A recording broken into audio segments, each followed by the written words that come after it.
Parlamenti po mblidhet në kushtet e një shtetërrethimi. Qindra forca policie, 10 makina të blinduara, bllokojnë dhe një nga lagjet më të frekuentuara të Tiranës, vetëm që të garantojnë sigurinë e deputetëve që të mos goditen me vezë. Tani pyetja ime për ju, zoti kryetar, por edhe për të gjithë është edhe sa kohë do vazhdoni kështu?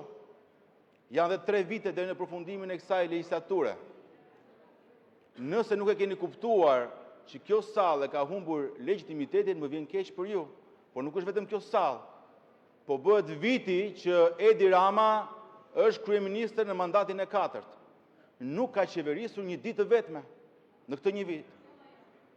Disa muaj mbasi ju gëzua mandatit të ri, plasi skandali Balluku, ndryshoi gjysmën e qeverisë. Është kështu apo jo?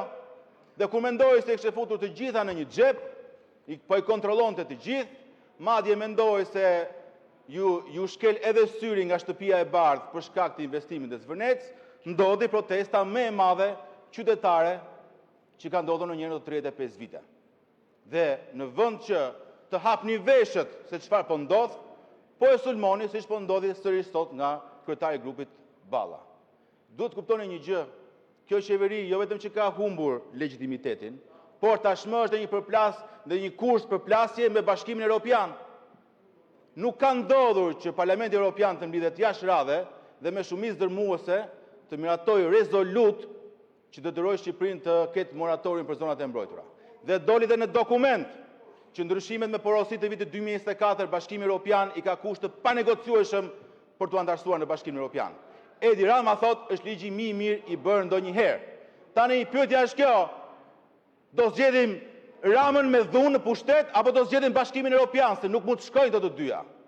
Dhe nëse ju vazhdoni të mbani vesh të mbyllur, nuk është vetëm çështja e legitimitetit, se është e sigurt që një ditë do ikni nga pushteti dhe është e sigurt që do ikni me turp, por do dëgjoni dhe thirrjen tjetër të protestuesve që nuk e shmangni dot. Edi Rama spak ju. Nuk do e shmangi dot Rama përballën me drejtsinë, sepse ky është një iluzion që ju mendoni se ja hodhët. Dëgjoni protestuesit, nuk ka bërë vaki që 50 ditë rresht rinia shqiptare të mbushë sheshet si asnjëherë, të kërkojë një ndryshim sistemi dhe të kërkojë një Shqipëri të re. Dhe mos u kapni pas parullave që u duken sikur janë ngritur giotina në mes të bulevardit afër kopshtit Eden të kryeministrit. Respektoni të rinj shqiptar dhe nëse vërtet mund të ruani pak sa cipën, minimumi që mund të bëjmë është ta shpërbëjmë të parlament dhe të shkojmë në zgjedhjet parakoshme. Pranojeni këtë fat. Zoti Kapri, po dhe kolegët e tjerë, ka kaluar 1 orë e çarek dhe nuk po fillojmë dot rendin e ditës. Fjala procedurë është një e drejtë e pamohueshme, natyrisht, mund ta merrni sapo e kërkoni, por ka dhe ca detyrime. Fjala procedurë duhet të jetë për procedurë, pra për rendin e ditës, për votimin e tjera. Me ndonjë përjashtim të vogël, gjithë fjalët tuaja deri tani kanë qenë dhe vazhdojnë të jenë fjalime politike apo madje edhe thirrje anarkiste si kjo e fundit e juaja, por nuk hyn në përmbajtje sepse është drejta juaj. Ju lutem, ju e konsumuat kohën, e kam më shumë në efekt për efektet e tjerëve. Mund të thuhen shumë të vërteta ose të pavërteta, por duhet të thënë në procedurën e duhur. Kjo nuk është hapësira për të vërtetat tuaja. Ju keni të vërtetat tuaja, qëndroni me to, nuk futem unë aty. Ju lutem, respektoni Kuvendin e Shqipërisë, respektoni rregullore. Zoti Gjekmarkaj.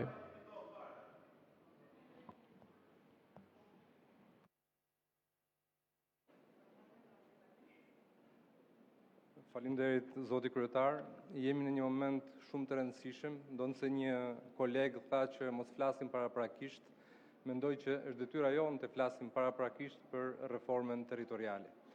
Ju lutem shumë, i referohem edhe etikës personale dhe gjithë secilit, mos e konsideroni reformën territoriale si një atentat ndaj opozitës.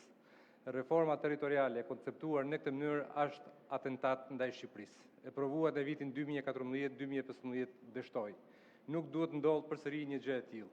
Shqiptarët, për nga historia, kanë një lidhje të fortë me territorin dhe kjo vihet re kudo, tek albanologët, tek udhëtarët, të cilët e konsiderojnë këtë lidhje faktori etik në mbrojtjen e gjuhës dhe nacionalitetit. Dje dhe pardje në portale pranë qeverisë pash një lajm i cili shpresoj shumë të jetë i rrem, i pavërtet, sepse do të ishte një provokim i madh për krahinën e Mirditës, ku mendohej të shkrihej dhe t'i bashkangjitej krahinave të tjera. Duhet ju kujtoj që kur nuk kishte Shqipëri, kishte Mirdit. 500 vjet identitet në përpjekje me perëndorinë otomane më shumë se çdo krahin tjetër e Shqipërisë. Shqiptar dje, shqiptar sot, katolik dje, katolik sot. Me këtë nuk duhet provokoj asnjë sentiment fetar, se çdo kush është në drejtën e shenjtë të besojë tek Zoti në mënyrën që do, por nuk mund të zhbehen identitetet kulturore, religjioze, etnike, nuk mund të provokohen krahinat e Shqipërisë për efekt elektoral për të shërbyer Partisë Socialiste. Faleminderit. Faleminderit zoti Tritan Sheu për procedurë. Ju lutem qëndrojeni procedurës sepse do të jemi detyruar të kthehem te rendi i ditës. Janë edhe 10 kërkesa, por me sa duket kërkesat nuk janë procedurë. Thjesht keq përdoret një hapësirë e rregullores. Dakor, do keni mundësinë, dakor. Por nëse nuk janë procedurë, unë do ta ndërpres fjalën. Faleminderit. Zoti Sheu. Faleminderit. Zoti kryetar, mos respektimi i procedurës sjell shpeshherë dëme të mëdha, jo vetëm thjesht seriostetit parlamentit, por dhe probleme që ka ky vend. Do përmend 2 raste. U bë muaj që ne kemi sjell këtu projekt ligjin për mbrojtjen e fëmijëve dhe të rinjve nga propaganda gender. Ndërkaq vazhdon terapia hormonale apo spakën. Dokumentacione shpërndahen në institucionet publike e fëmijëve prej moshës 13 vjeç e gjysmë për ndryshimin e gjinisë. Krim kundër njeriut, krim kundër njerëzimit, krim kundër të ardhmes ky. E stimuluar kjo, pa dyshim, nga propaganda Soros apo nga ideologjizmat LGBT, të cilat ju detyrojnë ju të bllokoni atë projekt ligj të vinë në parlament, e keni futur një herë në ditë, e hoqët, caktuar datët, dhe s'po ndodh asgjë. E keni bllokuar në komisione, nuk po e silli dhe kërkoni ta zhdukni kështu. Pse? Se keni frikë nga këto instrumenta që duhet që ju detyrojnë juve të bllokoni një projekt ligj të tillë kaq të rëndësishëm. Ndërsa ligjin famkeq për barazin gjinore, pra për zëvendësimin e gjinisë biologjike me atë ideologjike, e kaluat me vrap. Pse? E bë të gjë duke krijuar në këtë mënyrë një krim kundër shoqërisë shqiptare, familjes së shenjtë për bërë nga burri dhe gruaja dhe fëmijët, të ardhmen së kombit tonë. Kjo është ku nuk respektoni procedurën. Lutem duar përgjigje për të punë. Ju kam kërkuar disa herë. Çfarë do bëhet, si do bëhet, kur do kaloj? E kam për detyrë ta kërkoj, ju e keni për detyrë përgjigjeni. Ashtu si keni krijuar një dëm të madh Shqipërisë me bllokimin e rezolutës sonë që kemi sjell vite përpara për denoncimin, dënimin e genocidit serb në Kosovë. E bllokuat atë për vite, nuk e sollët këtu, derisa zëvendësuam disa shprehje të një deklarate që kaluam për lidhjet e UÇK-s, e pamjaftueshme krejtësisht ajo. Ndërsa rezoluta vazhdon të jetë në sitarët tuaja. Ndërkaq ministra serbe, duke marrë guxim qeveria serbe nga pikërisht nga pasiviteti dhe nga bllokimi dhe i parlamentit shqiptar, mbron genocidin serb në Kosovë dhe thotë që do ta zbatoja sepse pastrimi etnik është genocid, nuk është asgjë tjetër.